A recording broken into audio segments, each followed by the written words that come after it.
다니엘 7장은 좀 장면이 바꿔지죠. 다니엘 후반부에서 7장에서 12장까지는 주로 장래에 대해서 미래에 대한 예언이 나와 있습니다. 6장까지는 다니엘의 사건들, 실제 있었던 일이라면 7장은 환상에 대해서 네 마리 짐승, 장래에 대할 일이죠. 1절은 바벨론 왕 벨사살 때 최대의 꿈을 꾸었다. 환상을 적어 놓았다 그러죠. 참 다니엘은 꿈도 많아요. 그리고 그런 계시를 통해서 뭔가를 보여주시는 하나님에 대해서 나오죠. 자, 2절에 보면 뭐 말했죠? 사방에서 바람이 불어와 바다 물결이 높더라. 세상살이가 편안하지만 않다. 이런 세력 저런 세력, 이런 일 저런 일. 그래서 세상은 참 어려움도 있고 사고도 터지고 사건도 생기고 그 힘이란 것이 서로 부딪히죠. 그래서 하나님은 그렇게 안 만들었는데 인간들의 힘을 모아서 인간들의 욕심이 막 그렇게 다투고 경쟁하고 싸우고 전쟁이 일어나. 자, 그 네 마리 짐승이 나오죠. 커다란 짐승들은, 짐승은 맹수 같은 거, 남을 잡아먹는 포식하는 이 맹수에 대해서 나오죠. 자, 인간 사는 것이 그럴까? 물론 나라의 법이 있고 보호가 있어서 그렇지만 이 열강들, 나라들은 경쟁하고 싸우고 법이 없죠, 서로에. 그래서 인류 역사는 수천 번의 전쟁들. 괜히 힘이 있으면 작은 나라 잡아먹고 멸망시키기도 하고 그런 역사가 아시아든 유럽이든 계속 돼 있죠. 우리나라는 좀 그래도 반도 국가라 중국에게 좀 밀리기도 하고 일본이 넘어오기도 하고 그래서 유럽 같은 데 가면 다 성을 쌓아놨지 않습니까? 뭐하러 그 높은 데다가 그 엄청난 바위를 굴려서 성을 쌓았겠어요?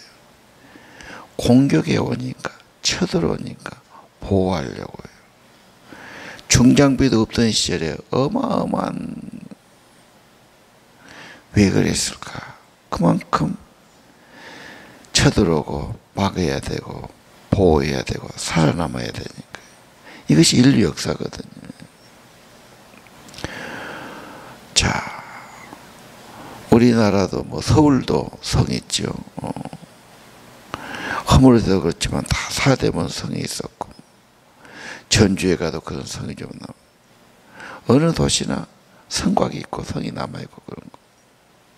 자, 짐승이 보이는데 4절에 사자 엄청 잔인하지요. 근데 사자 플러스 독수리 날개. 그러면 얼마나 민첩하고 날래고 무섭고. 그런데 날개가 찢겨 나갔고 나중에 사람의 마음을 가졌더라 그랬어. 이 7장은 2장의 바벨론이 앞으로 될 나라에 대해서 느부갓네살 왕이 큰 금신상 꿈을 꾸지요. 그 2장에 대한 구체적인 설명, 조금 더 자세한 해석이라고 보시면 돼요. 그래서 여기는 바벨론의 나라, 느부갓네살의 정복자. 그래서 유대도 정복해버리고 없애버렸죠. 예. 용맹하고 신속한 군대 이동이 있었고, 나중에 7년간 고생하고 재정인 도로고 사람의 마음 가졌다 그랬지. 사람 되는 게 고난을 통해 사람 되는 거예요. 우리 고소관본이 경찰서장을 했어요. 그리고 둘째 고모 남편인데, 그때가 오래전이니까 그때는 참 이렇게 민주주의도 되기 전이고, 서울서 더군다나 서장하니까 세력이 좋았어. 가만히 가보면 이제 우리 작은아버지라면 자기 매형되는 거예요. 매형이 이제 사람이 아직 안 됐어야 그래. 사람 취급을 안 해요. 대화도 안 하려고 그러고 그리고 내가 가니까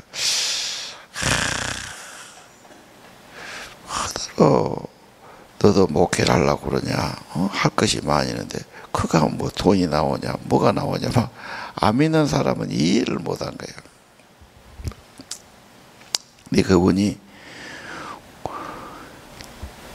그만두고 재산이 좀 모았는데 국회의원 나와갖고 떨어졌어. 재산을 엄청 썼지. 그러더니 좀 이제 사람이 돼서 겸손해지고 이제 남의 말도 듣고 대화도 하고. 큰아들이 공부도 잘했는데 군대에 가는데, 군대에 싣고 가는데 그 트럭이 까봐져 버렸어요.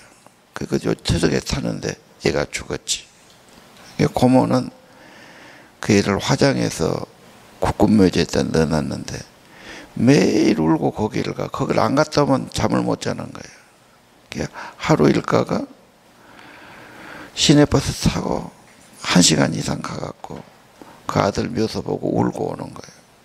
그러면 그렇게 이제 인양반도 이제 쎄만 차지 어떻게 가족이 그러니까. 그러고는 더 많이 겸손해지고 웃기도 하고 말도 하고 그러고. 그제는 사람 보는 척도 안 해요. 그래서 사람이란 게 고난이 힘들지만 인간적인 인정이 생기고 겸손이 생기고, 고난을 통해서요. 여러분, 고난 건강이 잃어버렸다, 돈이 없어졌다, 손해다 그러지만 그쪽은 손해지.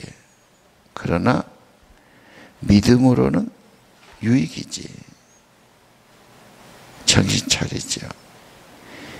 좀 세상껏 내려놓게 됐지요. 그래서 이 사람도 7년간 그 고난을 겪고 사람 마음 가졌으니까.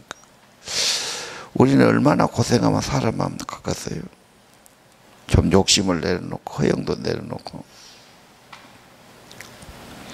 그 다음에 곰이 나오죠. 5절에 곰의 특징은 뭡니까? 갈비 3대가 물렸어요. 곰 뭐든지 잘 먹는 게 곰이 엄청 먹죠. 그리고 겨울에는 월동하지 않습니다. 곰은 바벨론 다음 나라 페르시아, 저기에는 금으로 됐고 은으로 됐고 노소로 됐고 이렇게 나왔잖아요. 2장에는요. 근데 이 페르시아 나라가 3개 나라를 정복해 버렸어요.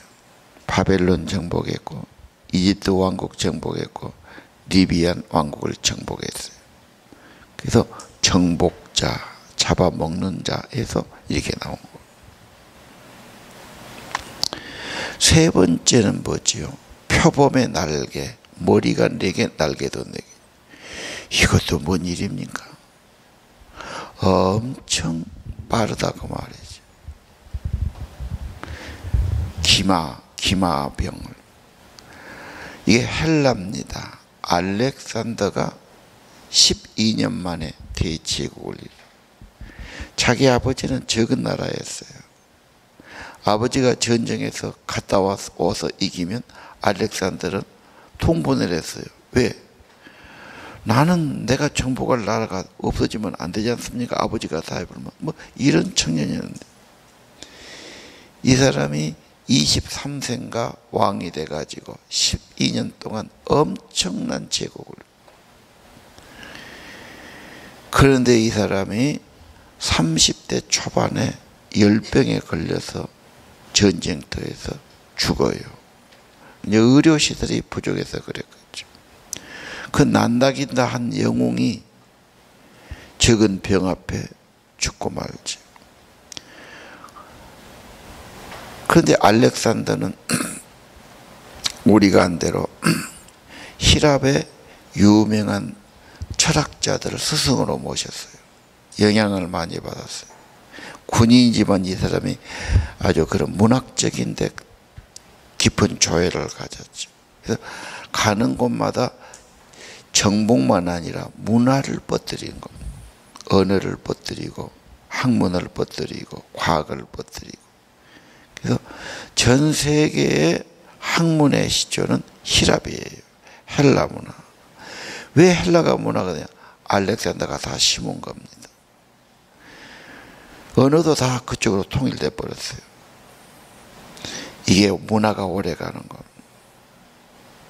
우리가 옛날에 추석설 한데 지금도 그게 하잖아. 못한데 추석설에 문화가 돼 버렸어요. 그냥 그게 지금도 따라가는 거예요. 자, 문화의 제국을 만들었는데 죽고 나니까 그 큰 나라가 누가 유지할 수가 없어요. 이 사람이 뭐 왕자가 있는 것도 아니에요. 30 몇 살에 죽었으니.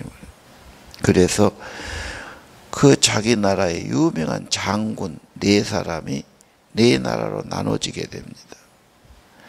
그래서 그리스 지방, 소아시아 지방, 중동 지방, 이집트 지방. 그래서 날개 4개, 머리 4개가 그렇게 앞으로 될 거다. 됐어요, 그렇게. 자, 4번째 짐승이 나오지요. 7절에 강합니다. 잔인합니다. 이빨로 막 으스러뜨 버립니다. 뿔도 10개나 됩니다. 권세지요. 굉장히 강한 나라. 잔인하고 정복자. 이게 로마지요. 로마는 천년 제국을 이뤘다지 않습니까? 강한 나라와 조직과 군대와 제도가 굉장해요. 로마에 대해서는 수많은 영화에서 보여주고 있죠. 로마 제국에 대해서. 지금도 유럽 가보면 로마는 가는 데마다 수로를 만들고 경기장을 만들고 로마의 유적이 너무 뚜렷해요. 이스라엘 가도 로마의 통치받은 유적들, 성체들, 불란서 가도 지중해 근처에는 다 그게 있어요. 전 세계를 지배한 나라. 법률과 제도가 매우 강했죠. 자, 로마가 그렇게 큰 나라였고 잔인한 나라였다. 그런데 나중에 그 로마 나라에서 다른 뿔이 나와요. 근데 여기는 이야기했죠. 다니엘이 계시록, 묵시문학, 묵시족, 계시록 앞으로 될 일을 보였는데 그거 하면 또 계시록이죠. 계시록의 뿌리가 어디냐? 다니엘이라고. 그래서 계시록 13장에 보면 그 말씀들이 그냥 받은 게 아니에요. 구약에서 말씀했던 것을 거기서 더 자세히 설명하시는 거죠. 13장에 짐승이 나와요. 바다에서 짐승이 나오는데 뿔이 10개고 머리가 7이라. 뿔에는 왕관이 있었다. 신성을 못 오가더라. 표범과 같고 곰의 발 같고 입은 사자익 같은데 용이 능력과 보좌와 권세를 주었다. 세상의 세력이라는 것은 악마적이다. 굉장히 이기주의적이다. 인간이 엄청나게 한같지만 다 정욕적이고 가진 자가 뭘 하는 거고. 지금 민주주의 됐다지만 전부 가진 자들이 뭐 법도 만들고 뭐 자기 지키기도 하고 제도도 만들고. 서민들은 좀 띄워준다고 띄워주지만 쉽지 않지요. 어느 나라나 그렇습니다. 자, 그래서 13장에 쭉 나는데 용이 권세를 주었다. 용에게 경배하게 하더라. 자, 지금 마귀의 사탄의 최고의 소원은 경배를 받는 거예요. 하나님처럼 되는 거예요. 예배를 받고 찬양을 받기 원하지. 그게 적그리스도가 되는 겁니다. 근데 거기 보니까 42달 일하더라 그래서 하나님을 비방하더라. 성도들과 싸우더라. 어린 양의 생명책에 기록된 사람은 괜찮고 그러지 않은 사람은 다 용에게 경배하고 이렇게 돼 있죠. 이마에 표를 받게 하고. 13장이 짐승에 대해서 나온다.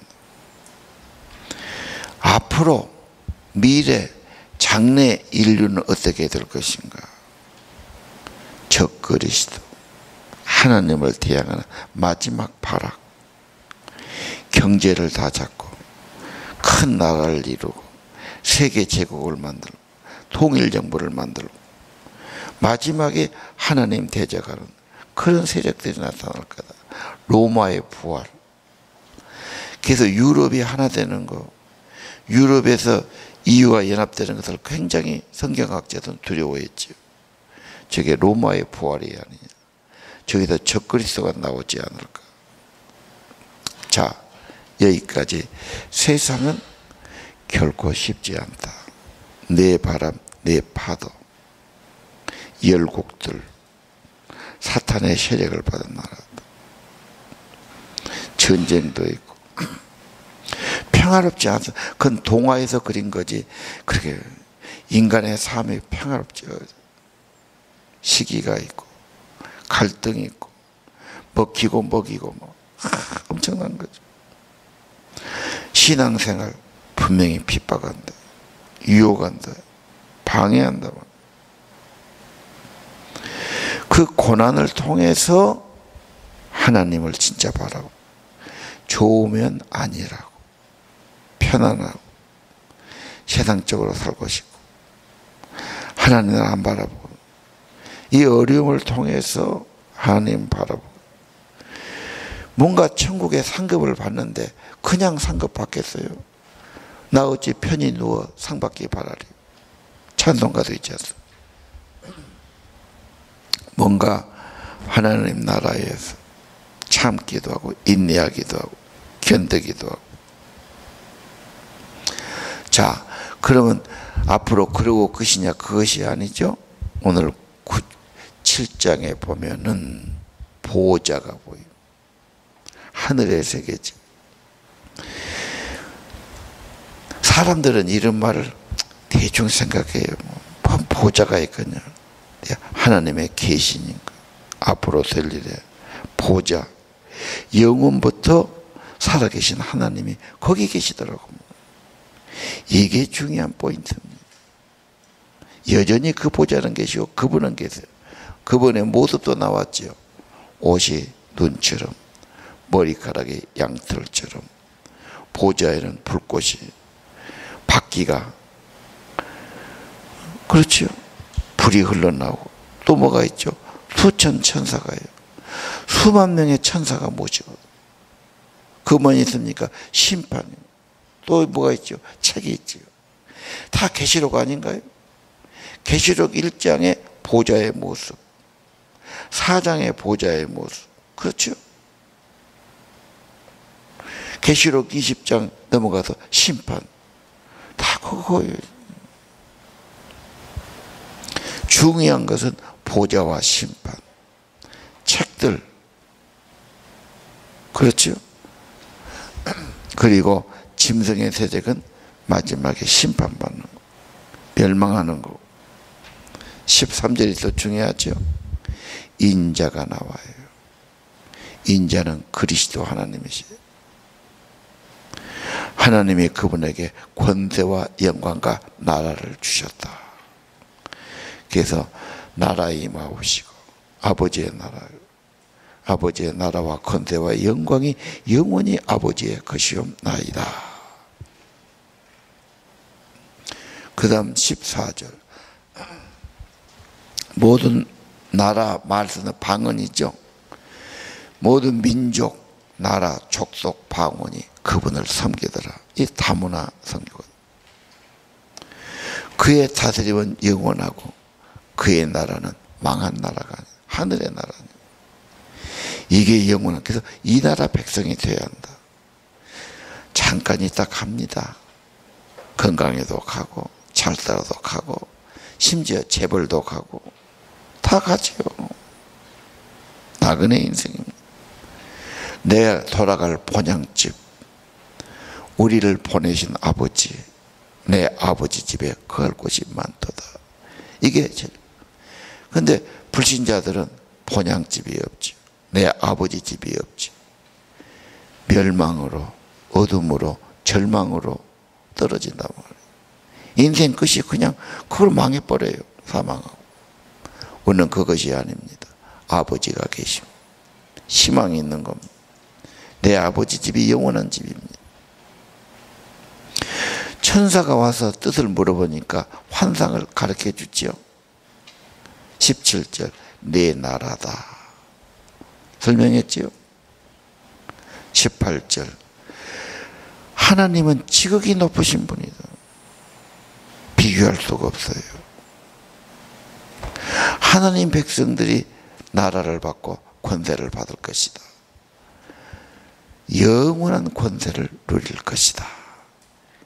천국의 영광, 존귀함, 영원한 축복, 이건 그 무엇과 비교할 수 없고 바꿀 수 없는 겁니다. 소망입니다. 영광입니다. 그래서 앞으로 어떻게 될 거냐, 결론이 뭐냐, 이런 어려움과 유혹과 핍박과 방해를 이겨야 된다. 견뎌야 된다. 세상은 그렇게 좀 불안정한 겁니다. 거기다 마음속에 있으면 항상 갈등하고 살아갈 수밖에 없어요. 편안하지 않아요. 사고도 나고 문제도 생기고 죽기도 하고. 저 보좌에 주님이 다스리신다. 하나님의 나라. 앞으로 어떻게 시간표가 진행될 것, 미래는 어떻게 될 것인가. 하나님 백성이 소망이 있다는 걸 보여준 겁니다.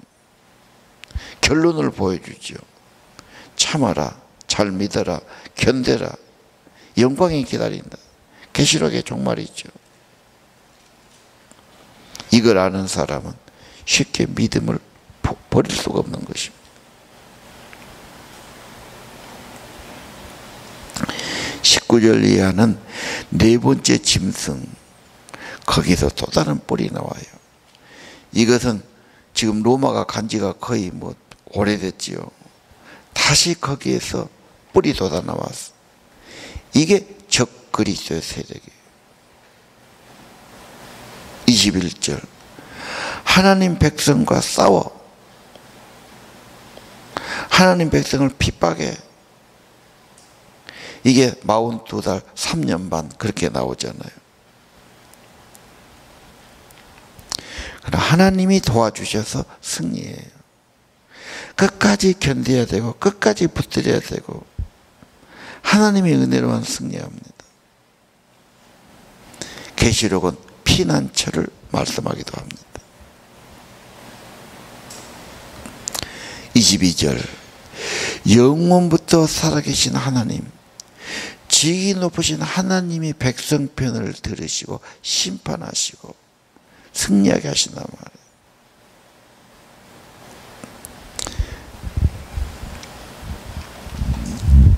그들이 뭐다죠? 25절.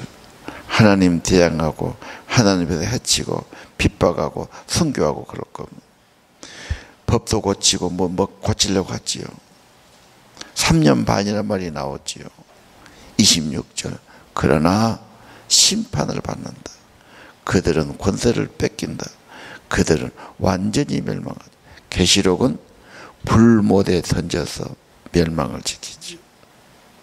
27절 다 같이 읽읍시다. 그때 지극히 높으신 하나님 나라의 권세를, 그들이 하늘 아래의 모든 나라를 권세와 영광을 얻었다. 그들의 권세는 다른 모든 나라 백성이 그들을 섬기고 있다. 예. 자, 그래서 이것을 마음에 간직하고 기록했다고 그러지. 요한복음 5장, 하나님은 심판의 권세를 아들에게 주셨지. 마지막을 준비하는 거. 세상은 흥망이 있을 겁니다. 인간들은 탐욕과 무자비한 욕심으로 살아갈 겁니다. 죄 때문에 그래요. 사탄의 세력 때문에 그렇습니다. 그러나 결국은 하나님의 백성이 승리한다는 거. 믿음을 지키라는 겁니다. 하나님이 오래전에 미래를 보여주시고 계시록을 통해서 더 확실하게 보여주신 겁니다. 굉장한 거지요. 누가 미래를 말할 수 있겠어요? 어느 인간이 이걸 기록하고 말할 수 있겠어요? 안 됩니다. 하나님이 보여주신 계시, 특별한 겁니다. 천국 소망 가지고 살아가기를 바랍니다. 기도합시다.